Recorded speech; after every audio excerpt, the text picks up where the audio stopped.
Hello everyone, this is professor Shahida Baba. आज जो हम टॉपिक पढ़ने वाले हैं वो है concept and features of HRM।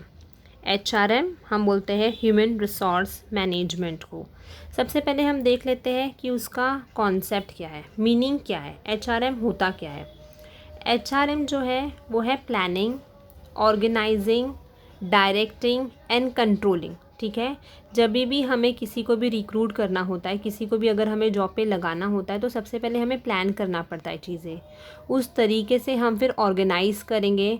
Organise करने के बाद हम डायरेक्ट करेंगे कि कैसी होनी चाहिए चीज़ें, और उस चीज़ों को जिसको हमने डायरेक्ट किया है हम उसको कंट्रोल करेंगे।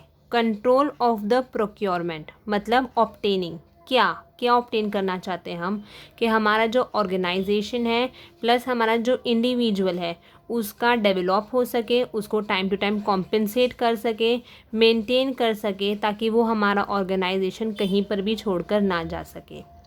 ओके, तो मीनिंग में था planning, organising, directing and controlling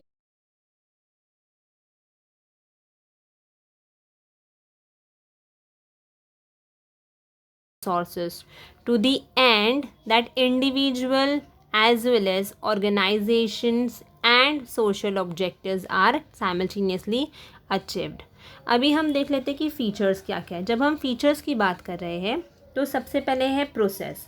C human resource management जो है वो प्रोसेस है। क्यों हमने इसको प्रोसेस कहा है? क्योंकि जब भी हमें ह्यूमन रिसोर्स की ज़रूरत पड़ती है तो सबसे पहले हमें अच्छे तरीके से लोग चाहिए, हमें सिलेक्ट करना पड़ता है लोगों को। उसके बाद में हम वही लोग जिसको हमने सेलेक्ट किया है हम उसको अच्छे तरीके से ट्रेनिंग देंगे। राइट, अब हमने ट्रेन कर दिया।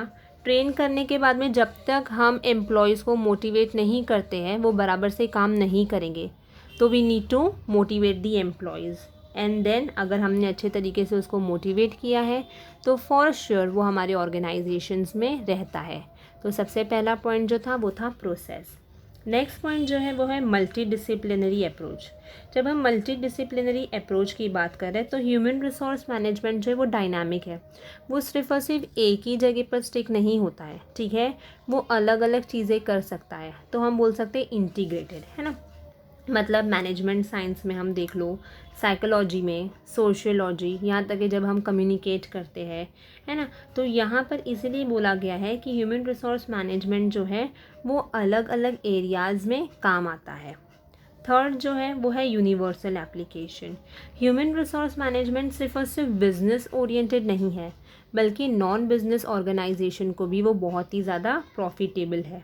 ओके, अब नॉन बिजनेस ऑर्गेनाइजेशन की जब हम बात करें, ठीक है, तो म्यूनसिपल स्कूल ले लो जहाँ पर लोगों को पढ़ाया जाता है, ठीक है, बच्चों को पढ़ाया जाता है जो लो फाइनेंशियल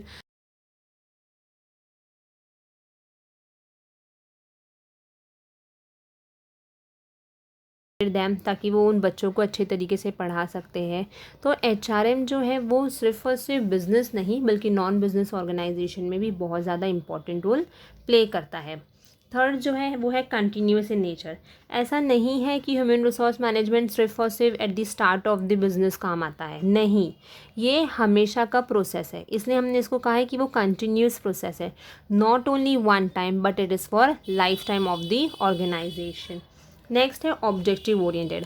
हमें क्यों ह्यूमन रिसोर्स चाहिए, है ना। तो ह्यूमन रिसोर्स हमें इसलिए चाहिए ताकि जो हमारे ऑर्गेनाइजेशन के ऑब्जेक्टिव्स है वो अच्छे तरीके से हासिल हो सके। अगर हमने अपने एम्प्लॉयज़ को अच्छे तरीके से ट्रेन नहीं किया, अच्छे तरीके से मोटिवेट नहीं किया, तो फॉर श्योर वो हमारे लिए काम नहीं करेगा, फिर वो कहीं और जॉब स्विच ऑन कर सकता है ना। तो इसलिए ऑब्जेक्टिव ओरिएंटेड है। लॉन्ग टर्म बेनिफिट सेम होगा जैसे कि कंटिन्यूस इन नेचर है ना। यहाँ पर जब हम HR सिलेक्ट करते हैं, हम जब अपने एम्प्लॉयज़ को सिलेक्ट करते हैं तो हम ये ध्यान रखते हैं कि ये सिर्फ और सिर्फ शॉर्ट टर्म बेनिफिट के लिए ना हो। अगर एम्प्लॉय हमारे ऑर्गेनाइजेशन में एक बार आ जाता है हमें उसको अच्छे तरीके से इंसेंटिव प्रोवाइड करना चाहिए ताकि वो हमारे ऑर्गेनाइजेशन में लॉन्ग टर्म के लिए रह सके। And the last is team spirit, है ना। HRM कभी अच्छे तरीके से हासिल हो सकता है जब हमारे अंदर टीम स्पिरिट हो।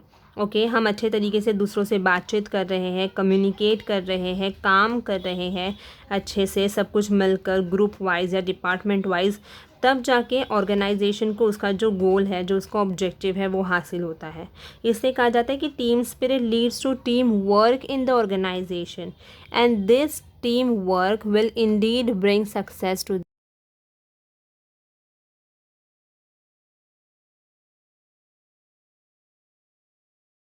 application, continuous in nature, objective oriented, long term benefit and development of team spirit. I hope ये जो है concept and features of HRM तुम लोगों को समझ में आया हो। Thank you.